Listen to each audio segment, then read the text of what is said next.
3 December એટલે વિશ્વ વિકલાંગ દિવસ ત્યારે આજે વિશ્વ વિકલાંગ દિવસ નિમિત્તે વિકલાંગ લોકો પણ સામાન્ય મનુષ્ય કરતાં વધુ સિદ્ધિ મેળવી શકે છે તેનું ઉત્તમ ઉદાહરણ રાજકોટ વિપુલભાઈ છે ત્યારે અમોએ વિશ્વ વિકલાંગ દિવસ નિમિત્તે તેઓ સાથે ખાસ ટેલિફોનિક સંપર્ક કરી અને ખાસ વાતચીત કરી હતી તે સાંભળીએ અમારા આજના આ વિશેષ અહેવાલમાં। 3 ડિસેમ્બર એટલે વિકલાંગ દિવસ છે। હા, વિશ્વ વિકલાંગ દિવસ। વિશ્વ વિકલાંગ દિવસને દિવસે આપણે દર વર્ષે તમે પણ એક વિકલાંગ તરીકે બહુ સિદ્ધિ હાંસલ કરી છે, જેના અનુસંધાને જ પહેલા તો તમને એક સવાલ કરી લઉં છું કે ઓકે। તમે દર માસે ડિસેમ્બર માં તમે જે ગિરનાર ચડતા હો છો, વિકલાંગ છો, હાથ પગ બંનેના તમારા છે એના હાથ રાખીને તમે પગથિયા ચડો છો પગ ન હોવા છતાં, તો આ તમે કઈ રીતના હાંસલ કર્યું? એકચ્યુઅલી મારે જયારે હું 2 વર્ષનો હતો ને ત્યારે મને બંને પગમાં 80% વિકલાંગતા આવી ગઈ હતી, પણ ડગલું મેં આગળ ચાલીને મેં હિંમત ન હારી અને પણ એમ થયું કે ભાઈ ભલે ને ઈશ્વરે પગ ના આપ્યા, મન ને બુદ્ધિ તો આપેલી જ છે, બરોબર। તો આપણે જો માણસમાં અડગ વિશ્વાસ, બરોબર, અને દ્રઢ આત્મબળ હોય તો માણસ જીવનમાં કંઈ પણ કરી શકે છે। અને બીજું કે માણસની જે શક્તિ હોય છે એ શરીરમાં નથી હોતી, આત્મામાં હોય છે। આત્મા કદી વિકલાંગ હોતો નથી। માણસનું શરીર વિકલાંગ હોઈ શકે, પરંતુ આત્મા ક્યારેય વિકલાંગ હોઈ શકતો નથી।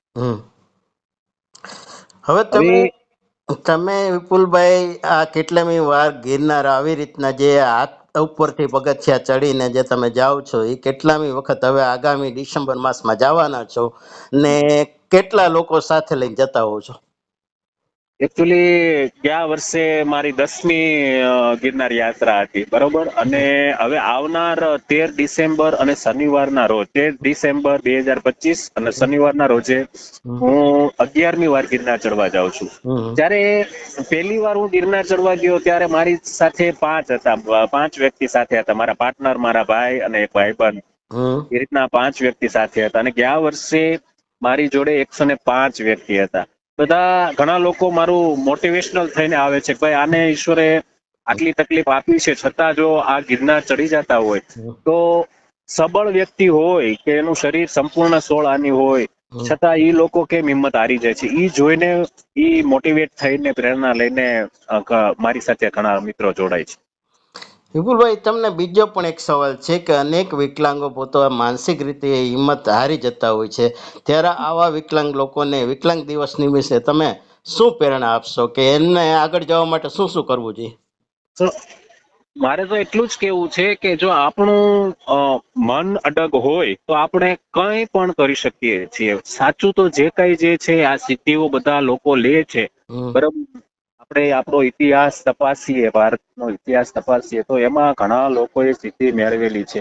તો એમાં ઘણા લોકો શારીરિક ક્ષમતા વાળા હોય એવું જરૂરી નથી, પરંતુ જો આપણું મન મક્કમ અને અડગ વિશ્વાસ હોય, ઈશ્વર ઉપર અતૂટ શ્રદ્ધા રાખો તો આપણે ધારીએ તે કરી શકીએ છીએ। કારણ કે એની કોઈ લિમિટ નથી હોતી, મનની શક્તિની। ઈશ્વરે જે આપણને અંદર આપેલું છે તત્વ, એ આપણે ગોતવાનું છે કે ભાઈ આપણામાં કયું તત્વ પડેલું છે, એની એ શક્તિની કોઈ લિમિટેશન હોતી નથી।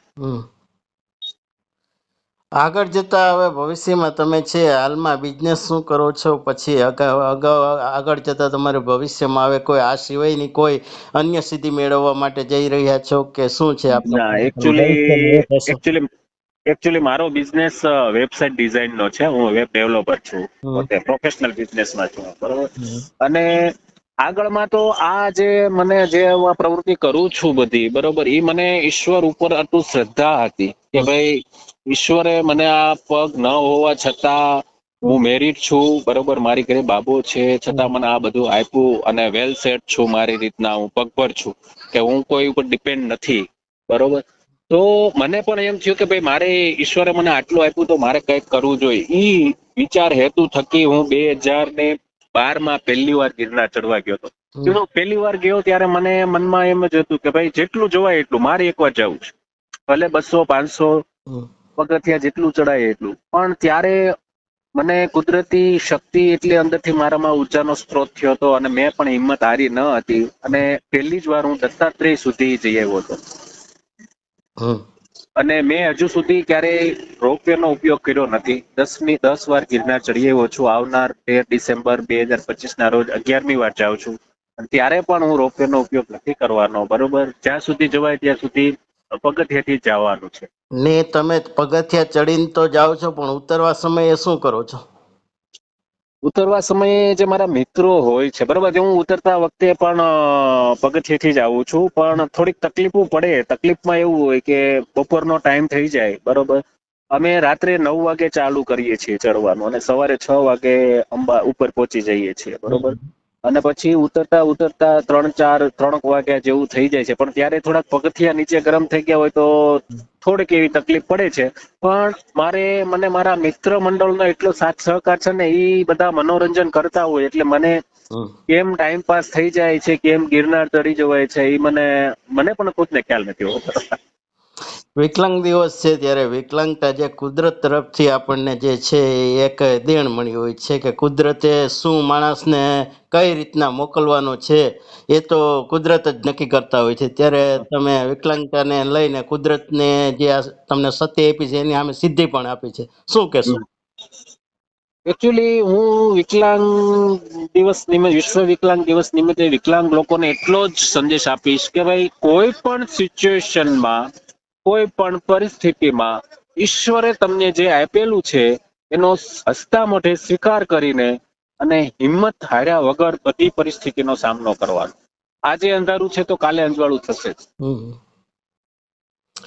વિપુલભાઈ, છેલ્લે હવે તમને એક પ્રશ્ન એ પણ કરી લઉં કે વિશ્વ વિકલાંગ દિવસ એટલે 3 ડિસેમ્બર સમગ્ર વિશ્વમાં અનેક લોકો વિકલાંગતા ધરાવતા હોય છે, એમની પણ અનેક સિદ્ધિઓ હોય છે કે જે આપણે સાસવારે અખબારોમાં અને ટીવી મીડિયામાં જોતા હોઈએ છીએ. ત્યારે અન્ય લોકો જે આપના જેવા વિકલાંગ લોકો જે દેશભરના અને દુનિયાભરના લોકોને છેલ્લો સંદેશો તમે વિકલાંગ દિવસે તેમને શું પાઠવશો એ કહેશો? એક જ, હિંમત હારવાની નથી. કોઈ પણ સિચ્યુએશનમાં આપણે હિંમત હારવાની નથી. અને માણસનું શરીર વિકલાંગ હોઈ શકે છે, આત્મા કદી વિકલાંગ હોતો જ નથી. વિપુલભાઈ, અમારી સાથે વાત કરવા બદલ આપનો ખૂબ ખૂબ આભાર. Thank you.